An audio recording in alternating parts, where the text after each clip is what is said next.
이 시간 하나님께서 우리에게 주시는 말씀 사무엘하 9장 6절에서 8절 말씀입니다.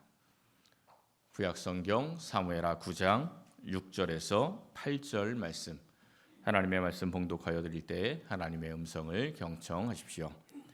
사울의 손자 요나단의 아들 모비보셋이 다윗에게 나와 그 앞에 엎드려 절하매 다윗이 이르되 모비보셋이여 하니 그가 이르기를 보소서 당신의 종이니이다. 다윗이 그에게 이르되 무서워하지 말라. 내가 반드시 내 아버지 요나단으로 말미암아 내게 은총을 베풀리라. 내가 내 할아버지 사울의 모든 밭을 다 내게 도로 주겠고 또 너는 항상 내 상에서 떡을 먹을지니라 하니 그가 절하여 이르되 이 종이 무엇이기에 왕께서 죽은 개 같은 나를 돌아보시나이까 하니라. 아멘. 아이들이 용돈을 가장 많이 모을 수 있는 날이 언제지요? 설날입니다. 설날이 되면 용돈을 좀 많이 모을 수 있습니다. 친척집을 돌면서 친척들마다 다 세뱃돈을 주지 않습니까? 이제 명절 설날 때 가서 친척들이 세뱃돈을 많이 주면 두둑하게 용돈을 모아서 기분 좋게 이제 차 안에서 돌아오는 길에 엄마가 얼마 받았니? 이렇게 물어보면 이제 갑자기 불안해지죠. 표정을 보니까 그렇게 하신 분들이 좀 계신 것 같아요. 그러니까 얼마라고 이야기하면 이제 엄마가 뭐라 그럽니까? 엄마 뭐라 그래요? 엄마한테 맡겨. 해보신 분들 역시 많으시네요. 일부 때는 서로 티격태격하는 그러한 한 가정이 있었습니다.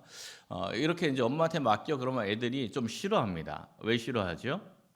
상당수는 자기한테 안 돌아올 거라고 그것을 확신하기 때문에 엄마한테 주기 싫어합니다. 근데 실제로 그 돈은 다 누구를 위해서 사용이 됩니까? 다 자기를 위해서 사용이 되는 거죠. 지난 5월달에 우리나라의 이 자녀들을 양육할 때 드는 비용이 어느 정도인지 통계가 나온 적이 있습니다.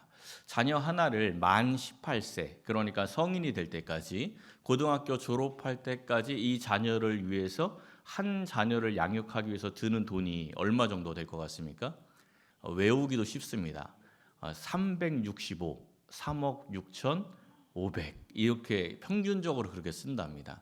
깜짝 놀라시는데 사실 그럴 것 같아요. 왜냐하면 먹는 거 다 먹고 자고 다 케어하려면 1년에 한 1,000만 원은 들어요. 아이 하나한테. 그렇죠?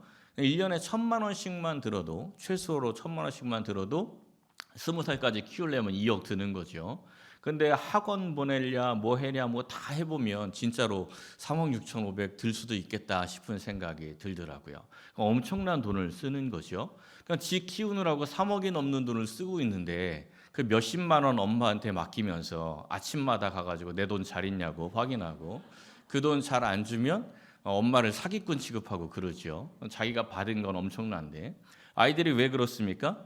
부모에게 자기가 받고 있는 것을 잘 모르는 거예요. 다르게 이야기하면 부모의 은혜를 잘 모르는 거죠. 근데 그 모습이 사실 우리의 모습과도 같습니다. 하나님께 정말 엄청나게 많은 은혜를 받고 살아가는데 하나님께서 주신 은혜를 잘 모릅니다. 그러니까 하나님께 내 거 내놓으라고 자꾸 떼를 쓰고 하나님께 원망하고 불평할 때가 참 많이 있는 겁니다.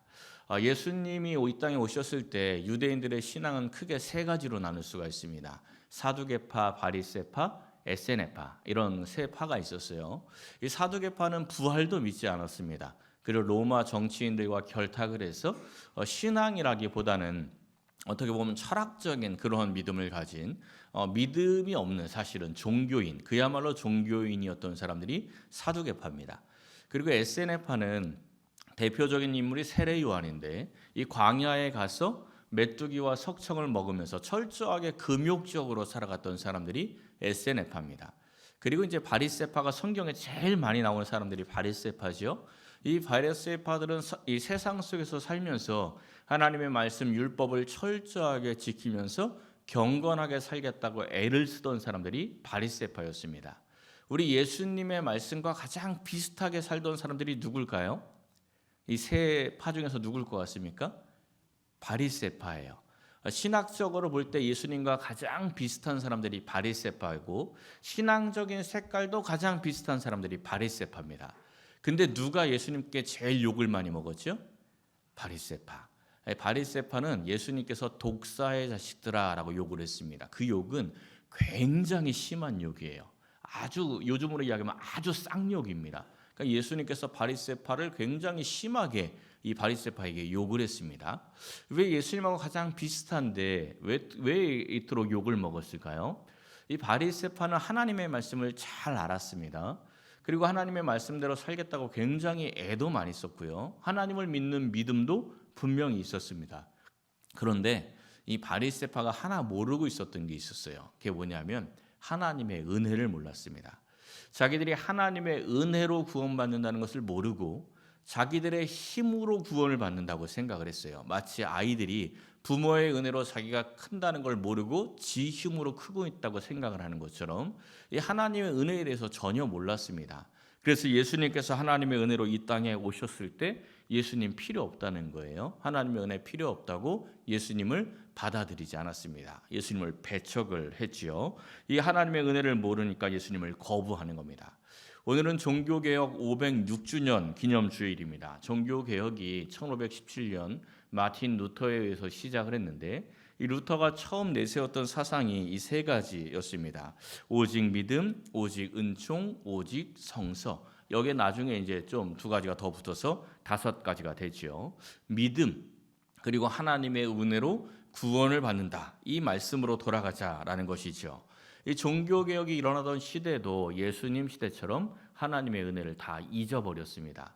하나님의 은혜로 구원을 받는다는 것을 잊어버리니까 그때 만들어진 게 뭐예요? 면죄부. 이 돈으로 구원을 받겠다는 거죠. 하나님의 은혜를 다 잊어버렸던 그 시대에 종교개혁이 일어나게 되는 것입니다. 하나님의 은혜를 잊어버리면 예수님을 거부하고 하나님의 은혜를 거부하게 되어 있습니다.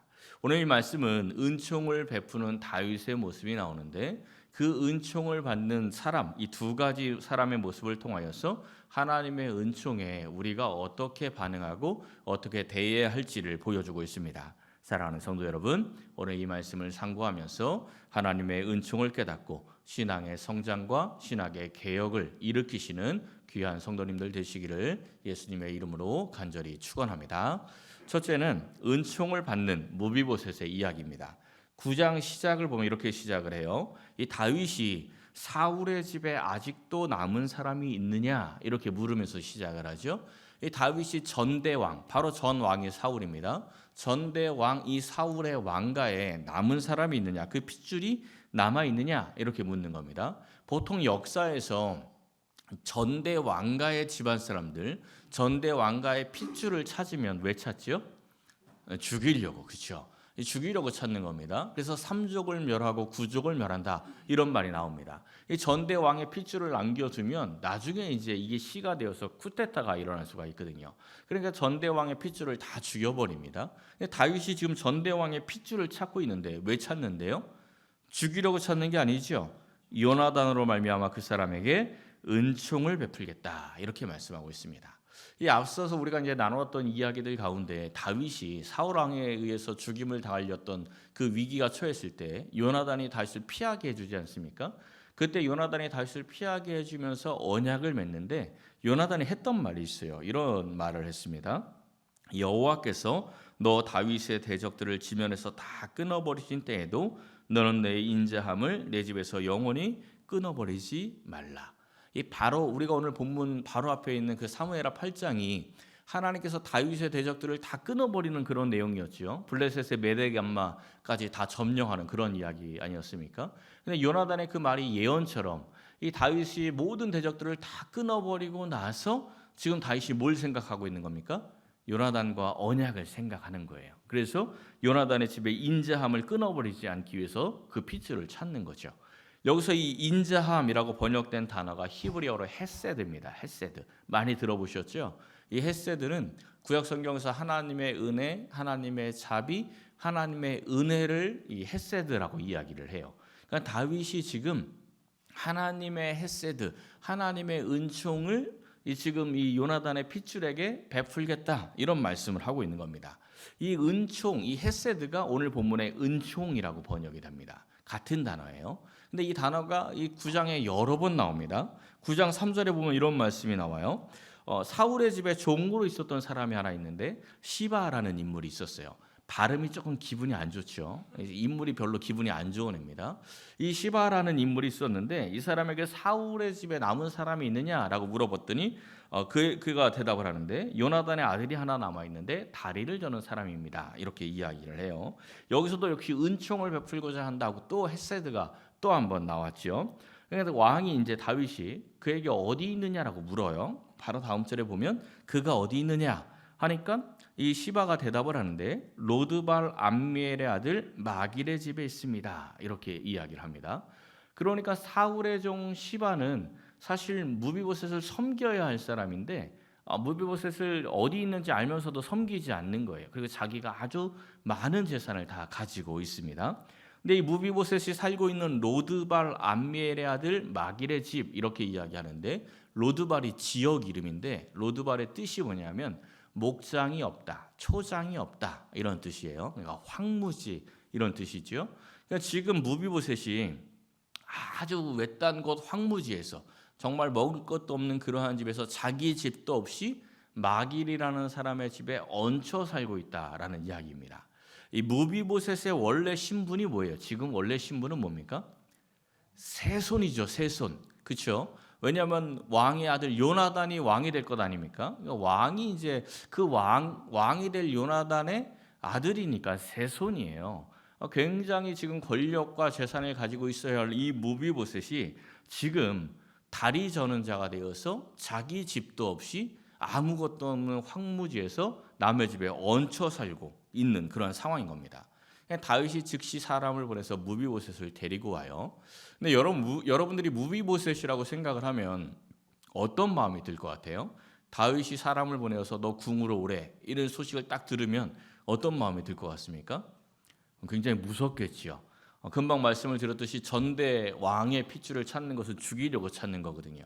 어쩌면 지금 이 황무지 외딴 황무지 마길의 집에 얹혀 사는 것도 다윗을 피해서 이 자기 죽을까봐 다윗을 피해서 숨어 지내고 있었을지도 모르는 겁니다.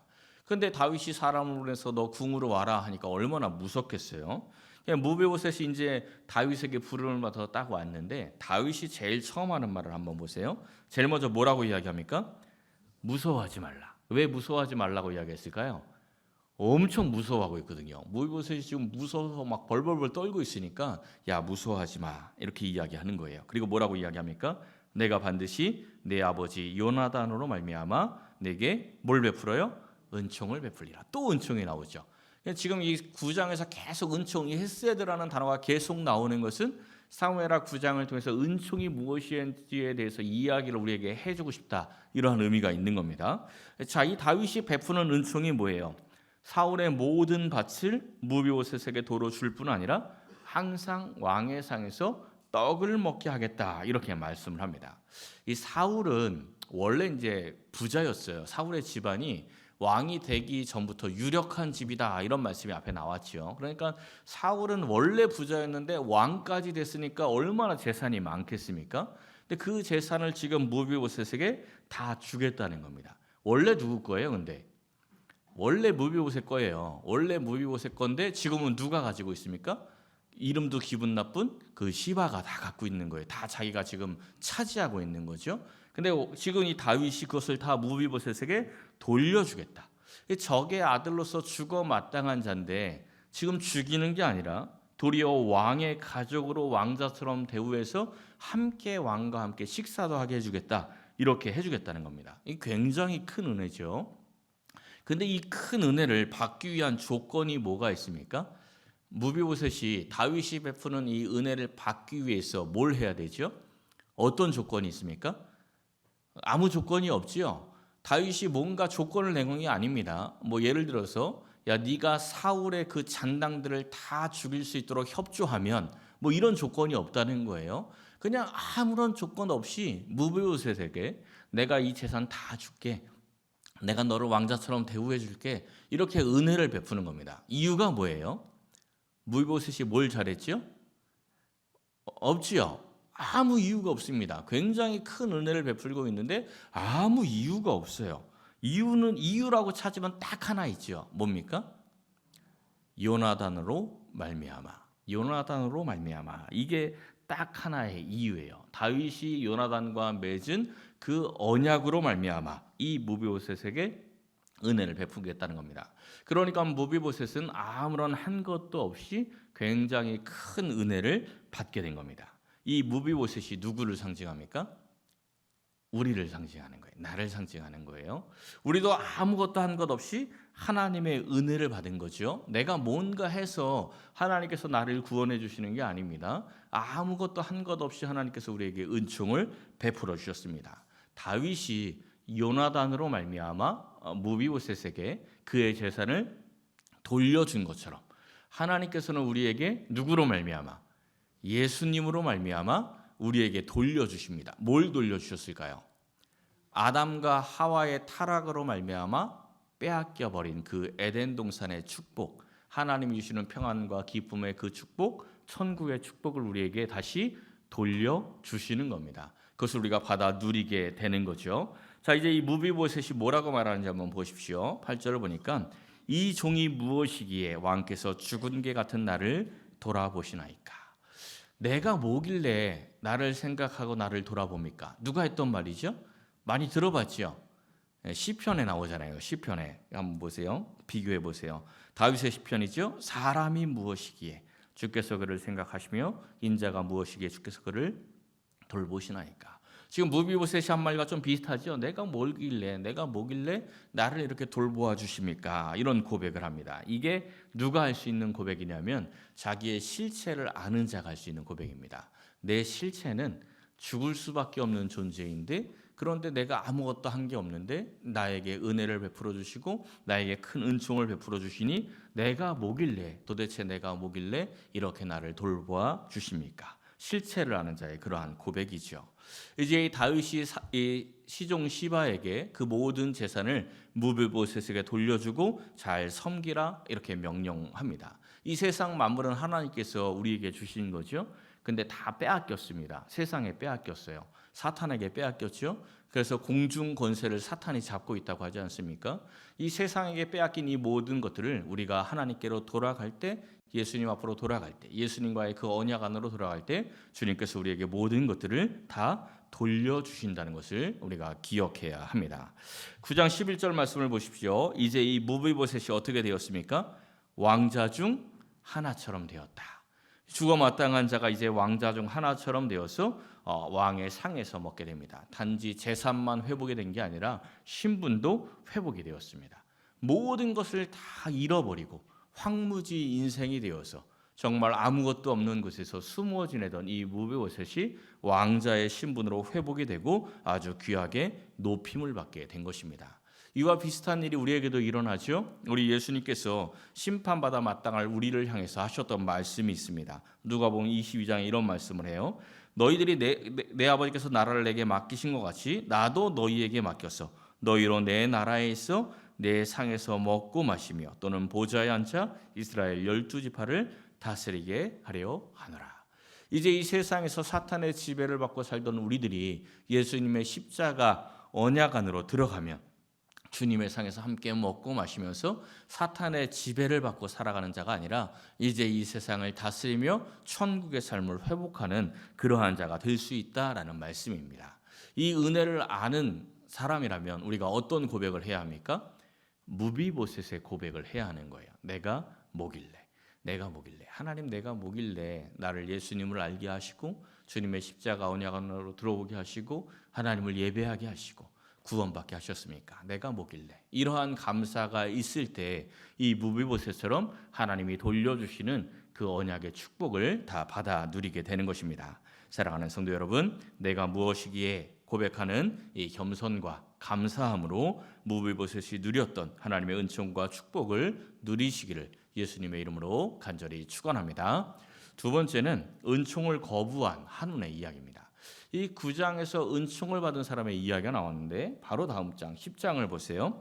9장과 아주 비슷하게 시작을 해요. 다윗이 암몬의 왕 한운에게 은총을 베풀겠다 이런 말씀을 시작합니다. 그러니까 9장에서는 요나단으로 말미암아 그의 아들 무비보셋에게 은총을 베풀겠다. 이렇게 9장이 시작을 했죠.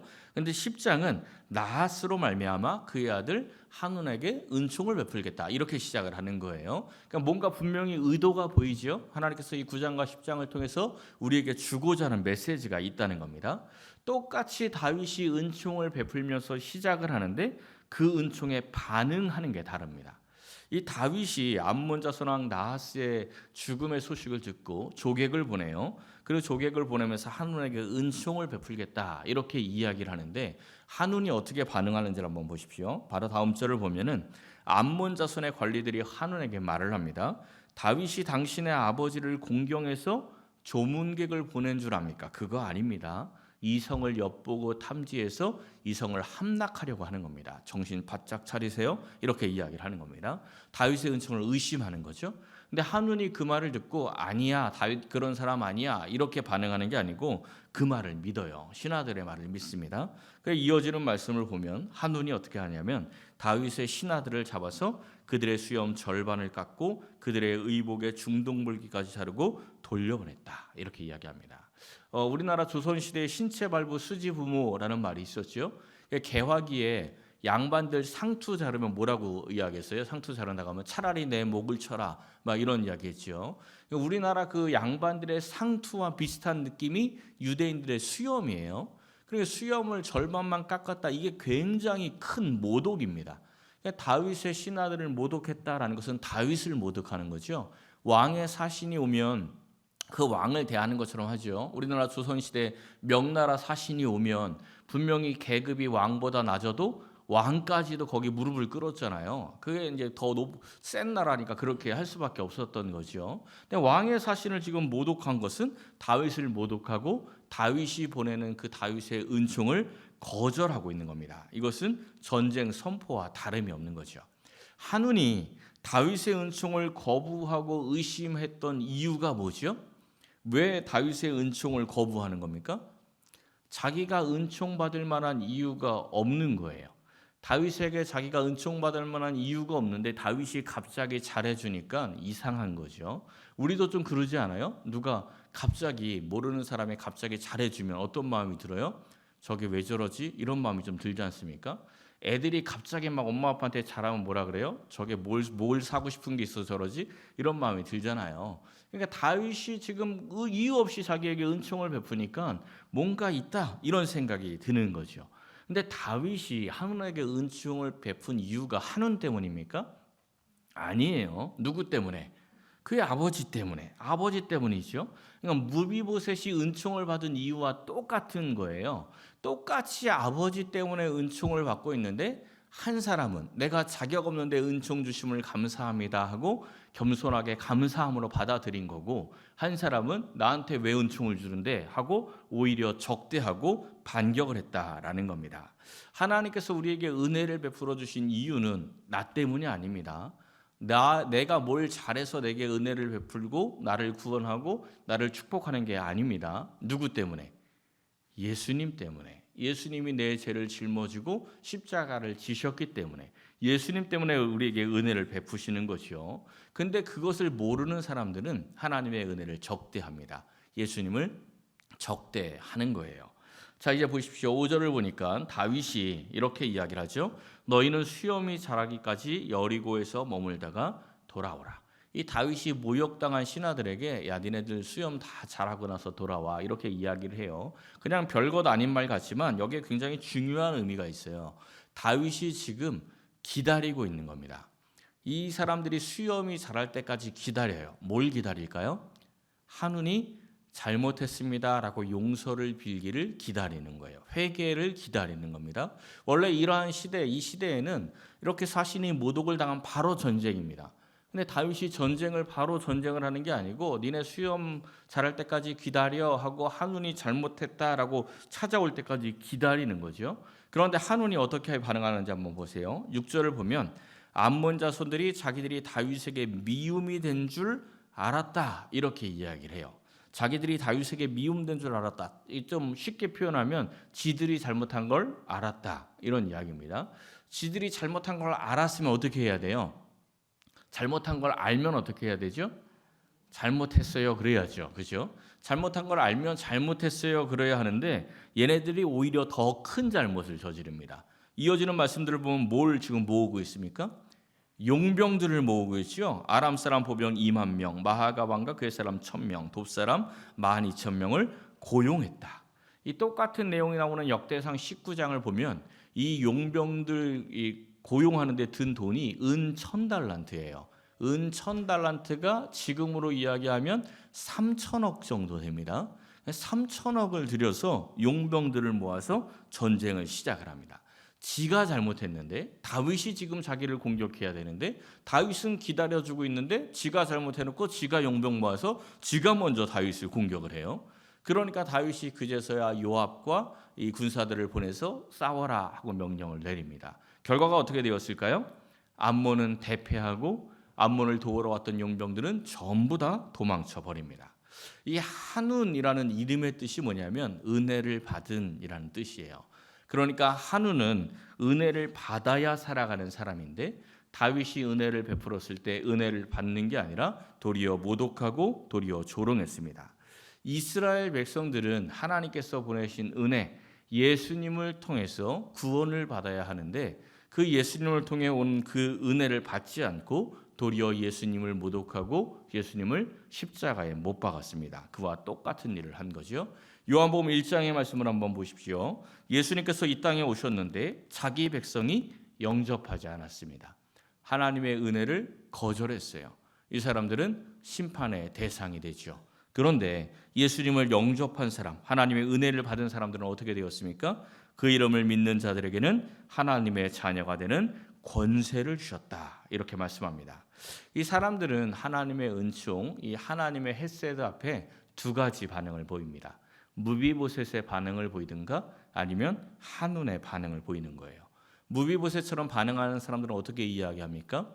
예수님을 만난 맹인들이 뭐라고 이야기해요? 다윗의 자손이요 우리를 불쌍히 여기소서. 왜? 자기들은 은혜 받을 자격이 없으니까 그냥 불쌍히만 여겨달라는 거예요. 그 겸손함을 통해서 은혜를 받았지요. 또 성령을 받은 사람들이 초대교회 때 성령을 받은 사람들이 하나님의 말씀을 듣고 뭐라고 고백합니까? 형제여 우리가 어찌할꼬. 우리는 은혜 받을 자격이 없는데 우리가 어찌하면 좋겠는가. 이렇게 반응을 하죠. 이게 무비보셋의 반응입니다. 한운처럼 반응하는 사람들은 어떻게 반응합니까? 우리한테 예수님이 왜 필요가 있는데 우리가 얼마나 율법을 잘 지키고 있는데 내가 얼마나 잘하고 있는데 나는 하나님의 은혜 필요 없어. 내가 내 공로로 내가 살아가는 이 말씀대로 살아가는 것으로 나는 충분히 구원받을 수 있어. 이렇게 생각을 하니 예수님을 십자가에 못 박았고 초대교회에서는 복음을 전하는 사람들에게 돌을 던지고 박해를 하죠. 자기들은 예수님이 필요 없다는 겁니다. 그러니 복음 전하는 사람들 돌로 쳐 죽이는 거죠. 마치 한운이 다윗의 조객들, 은혜를 전달했던 다윗의 조객들을 조롱하고 모독한 것과 똑같은 겁니다. 무비보셋과 한운의 결말이 어떻게 되었습니까? 무비보셋은 모든 것이 회복이 되어서 왕자의 신분, 그 왕의 권세를 얻게 되었고 한운은 대패를 하고 모든 것을 빼앗기고 진멸당한 겁니다. 사랑하는 성도 여러분, 무비보셋처럼 받은 은혜에 감사하며 살아가시길 바랍니다. 우리가 이미 받은 것들이 많습니다. 철없는 자녀들처럼 부모에게 받은 게 하나도 없다 생각하고 부모에게 항의하고 원망하고 불평하는 그러한 자녀가 아니라 하나님이 주신 모든 것들에 대해서 감사하면서 하나님께 겸손히 하나님의 은혜를 받으시길 바랍니다. 그리하여 하나님께서 언약해 주신 그 모든 축복들, 에덴 동산의 축복이 회복이 되고 주님의 식탁에서 주와 함께 먹고 마시는 복된 신앙생활 하시기를 예수님의 이름으로 간절히 축원합니다.